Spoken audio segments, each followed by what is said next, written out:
राजाधिराज सद्गुरुनाथ महाराज की जय। श्री गुरुदेव।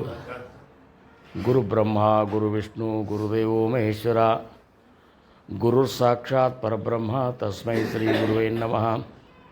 ಸದಾನಂದ ಸದ್ಗುರು ಭಾವರಾಜ ಯೋಗಿ ರಾಮನೆಂದವತರಿಸಿದೆ ಭಕ್ತರ ಉದ್ಧಾರಕ್ಕಾಗಿ.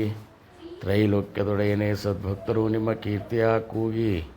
ನಮಸ್ಕಾರ ಗುರುರಾಯ ಶ್ರೀ ರಾಮಚಂದ್ರ ಯೋಗಿ.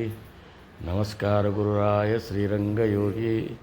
ಜಯ ಜಯ ರಘುವೀರ ಸಮ ಪುಂಡಲೀ ಗೌಡ ಪಾರ್ವತಿ ಪತೇಶ್ವರ ರಾಜ ಸದ್ಗುರುನಾಥ ಶ್ರೀ ಗುರುದೇವ. ಪ್ರಥಮದಲ್ಲಿ ನಮ್ಮ ನಿಮ್ಮೆಲ್ಲರ ಆರಾಧ್ಯ ದೈವತವಾಗಿರುವಂತಹ ಸದ್ಗುರು ಸಮರ್ಥ ರಂಗರಾವ್ ಮಹಾರಾಜರು ಶ್ರೀ ಕ್ಷೇತ್ರ ಕೂಪಗಡ್ಡಿ ಅವರ ದಿವ್ಯಚರಣಾರವಿಂದಗಳಿಗೆ ನನ್ನ ಅನಂತ ಕೋಟಿ ದಂಡವತ ಪ್ರಣಾಮಗಳು.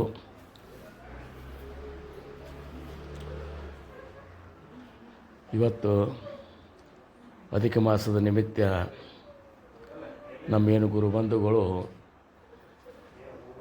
ಯಾತ್ರೆ ಮಾಡಬೇಕು ಅನ್ನುವಂಥ ಇಚ್ಛೆಯಿಂದ ಈಗಾಗಲೇ ಒಂದೇನು 2 ಮೀಟಿಂಗ್ ಕರೆದವರು.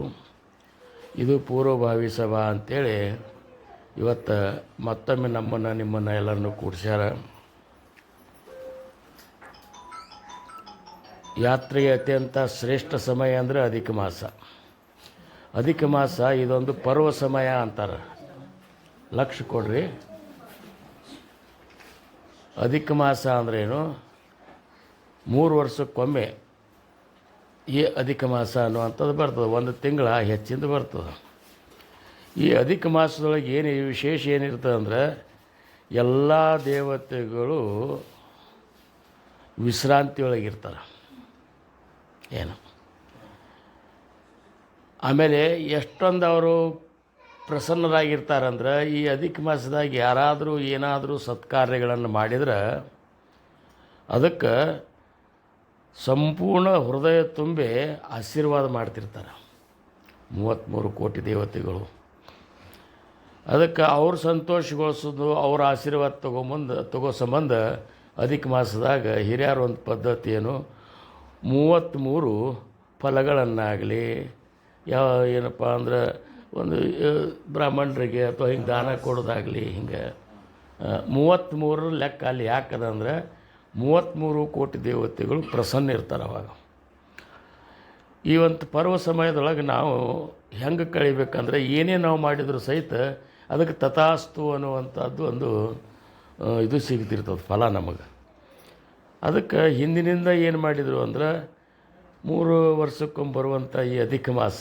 ಈ ಅಧಿಕ ಮಾಸದಾಗ ವಿಶೇಷ ಅಂದ್ರೆ ಯಾವ ನಕ್ಷತ್ರ ತಿಥಿ ಇವು ಏನು ಇಂಥವು ಯಾವಾದರೂ ಕಾರ್ಯಗಳು ಇಂಥವು ಏನೂ ಇರೋದಿಲ್ಲ. ಎಲ್ಲ ಅಂದರೆ ಏನು, ಇದಕ್ಕೆ ಕೆಲವೊಬ್ಬರು ಇನ್ನೂ ಏನಂತಾರೆ ಸುಳ್ಳು ಮಾಸ ಅಂತಾರೆ. ಸುಳ್ಳು ಮಾಸ ಅಂದರೆ ಏನು, ಇದ್ರಾಗ ಯಾವ ತಿಥಿ ನಕ್ಷತ್ರ ಇವು ಯಾವುವು ಈಗ ಉಳ್ಕಿದ್ರಾಗ ಏನು ಒಂದು ಲಗ್ನ ಮಾಡ್ಬೇಕಾದ್ರೆ, ಒಂದು ಮುಂಜಿ ಮಾಡ್ಬೇಕಾದ್ರೆ, ಒಂದು ಒಳ್ಳೆಯ ಕೆಲಸ ಮಾಡೋಕ್ಕಾದ್ರೆ ತಿಥಿ ನಕ್ಷತ್ರ ನೋಡ್ತಾರಲ್ಲ. ಇಲ್ಲಿ ಏನೂ ನೋಡಲಿಕ್ಕೆ ಈ ತಿಂಗಳದಾಗ ಏನೂ ನೋಡುವಂಗಿಲ್ಲ. ಇಲ್ಲ ಕಾರ್ಯ ಸತ್ಕಾರ ಮಾಡೋ ತಥಾಸ್ತು, ಮತ್ತು ಕೆಟ್ಟ ಕಾರ್ಯ ಮಾಡಿದರೆ ಅದಕ್ಕೂ ತಥಾಸ್ತುನೇ ಅದ. ಇದಕ್ಕೆ ಏನು, ಅದಕ್ಕೆ ನಾವೇನು ಮಾಡಬೇಕು, ಒಂದು ಮಾರ್ಗದೊಳಗೆ ಇದ್ದೇವೆ ನಾವು. ಮಹಾರಾಜರ ಒಂದು ಕೃಪಾ ನಿಮ್ಮನ್ನು ಒಂದು ಸನ್ಮಾರ್ಗದೊಳಗೆ ಕರ್ಕೊಂಡು ಹೊಂಟಾರ. ಇಂಥದ್ರಾಗ ಸತ್ವಿಚಾರಗಳು, ಸತ್ಚಿಂತನೆಗಳು, ಸತ್ಕಾರ್ಯಗಳು, ಆಮೇಲೆ ಈ ತೀರ್ಥಯಾತ್ರೆಗಳನ್ನು ಇದ್ರಾಗ ನಾವು ಸಮಯ ಕಳೆದೇವಂದ್ರೆ ಸಮರ್ಥರಿಗೆ ಆನಂದ ಆಗ್ತದೆ. ಏನು ಸಮರ್ಥರಿಗೆ ಆನಂದ ಆಗ್ತದೆ. ಅದಕ್ಕೆ ಯಾತ್ರೆಗಳನ್ನು ಮಾಡುವಂಥದ್ದು ಬಹಳಷ್ಟು ಅಧಿಕ ಮಾಸದಾಗ ಜನರು ಯಾತ್ರೆಗಳನ್ನು ಮಾಡ್ತಾರೆ.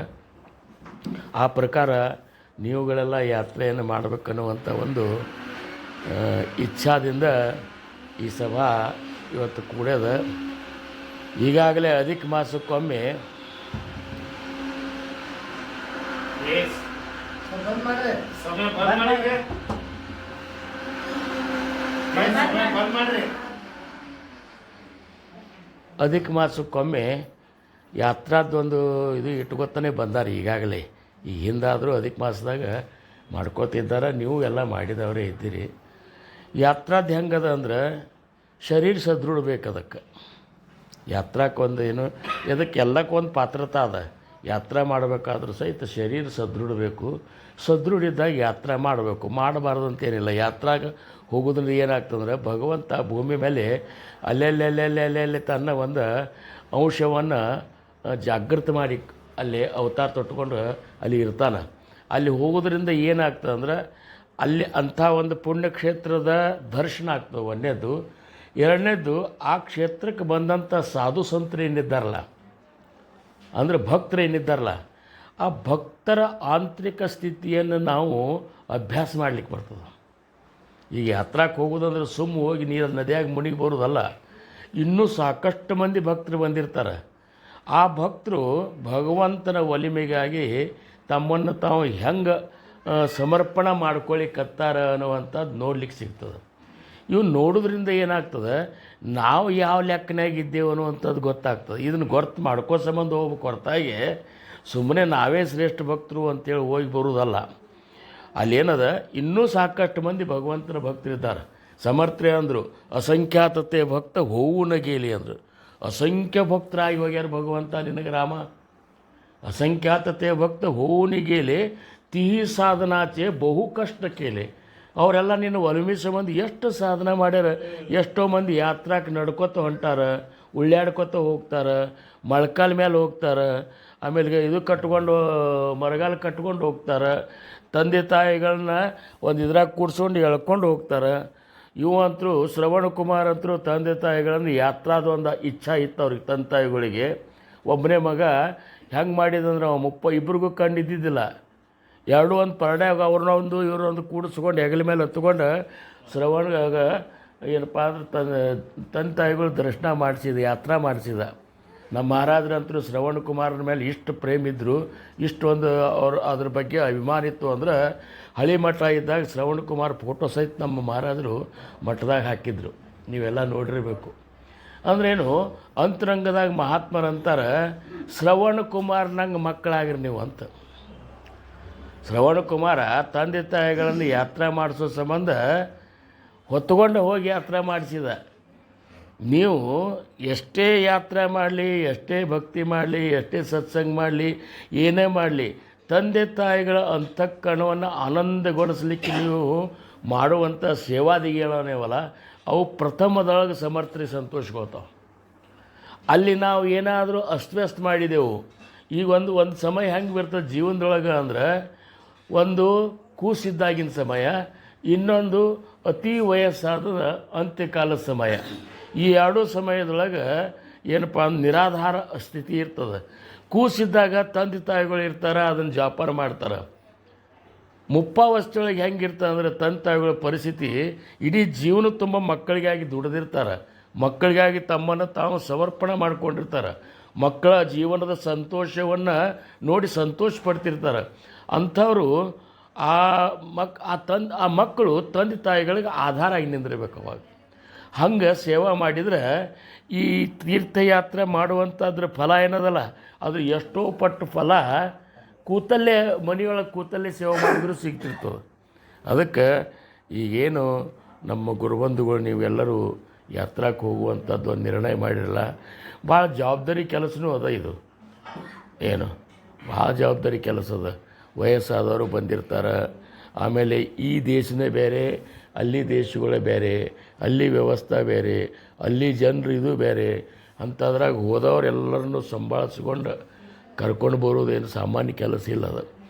ಅದನ್ನೆಲ್ಲನೂ ನೀವು ಏನು ಮಾಡಬೇಕು, ಅದಕ್ಕೊಂದು ಯಾವುದೇ ಆಗಲಿ ಒಂದು ಸರಿಯಾದೊಂದು ಇದು ಮಾಡ್ಕೊಂಡು ಬಿಡ್ಬೇಕು. ಅದಕ್ಕೆ ಮಾಡ್ಕೊಂಡು ಅವ್ರೆಲ್ಲರನ್ನೂ ಹೂವಿನಾಗಿ ಇಟ್ಕೊಂಡು ಕರ್ಕೊಂಡು ಬಂದಂಗೆ ಬರಬೇಕು. ಆ ಟೈಮ್ದಾಗ ನೀವು ಯಾರು ಶಕ್ತಿ ಇದ್ದವರು ನೀವು ಅವ್ರ ಸಂಬಂಧ ಇದು ಮಾಡ್ಕೋಬೇಕಾಗ್ತದೆ. ನನಗನ್ಸಿದ ಮಟ್ಟಿಗೆ ನೀವೇನು ಹೊರಡಿಸಿರಲ್ಲ ಈ ಯಾತ್ರಾ, ಇದೇನು ಸಾದಾ ಯಾತ್ರಾ ಅಂತೂ ಇಲ್ಲಿದು.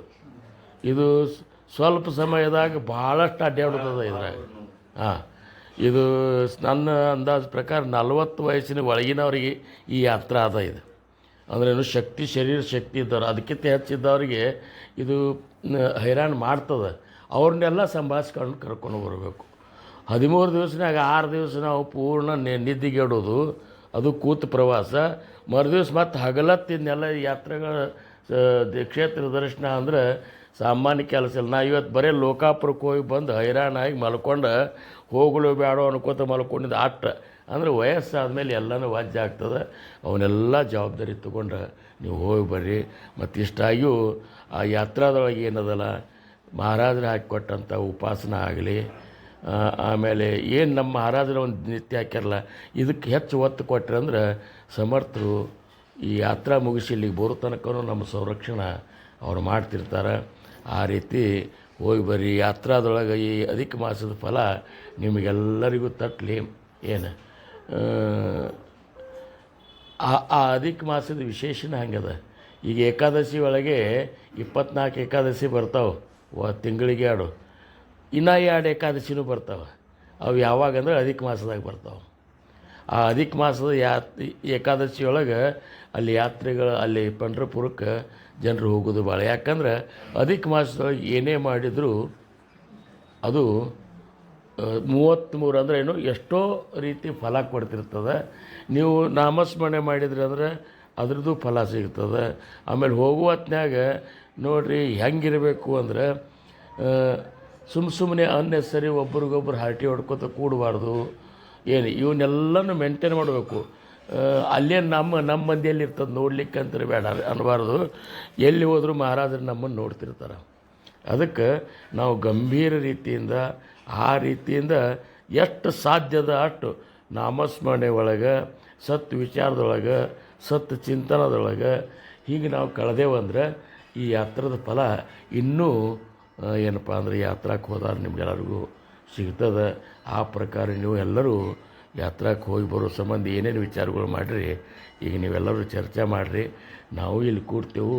ನಮಗೂ ಬರೋ ಇಚ್ಛೆ ಇದ್ದರೂ ಸಹಿತ ಇದು ನಮಗೆ ನೀಗಲಾರ್ದಂಥದ್ದು ಅನ್ನೋದು ನಮಗೆ ಗೊತ್ತಾಗಿದೆ ಈಗ.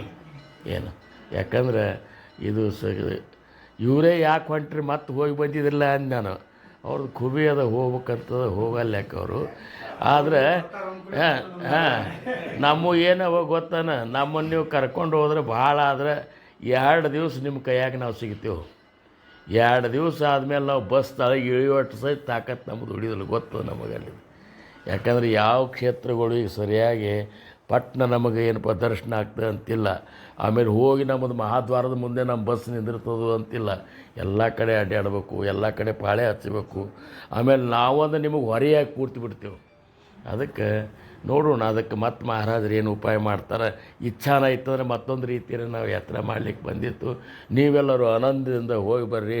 ಸಮರ್ಥರು ನಿಮ್ಮೆಲ್ಲರ ಒಂದು ಏನಪ್ಪ ಅಂದ್ರೆ ಅಂತರಂಗದ ಕೂತ್ಕೊಂಡು ನಿಮಗೆ ಆ ಯಾತ್ರಾದ ಲಾಭ ಸಿಗಲಿ ಅಂಥೇಳಿ ಈ ಸಮಯದೊಳಗೆ ನಾನು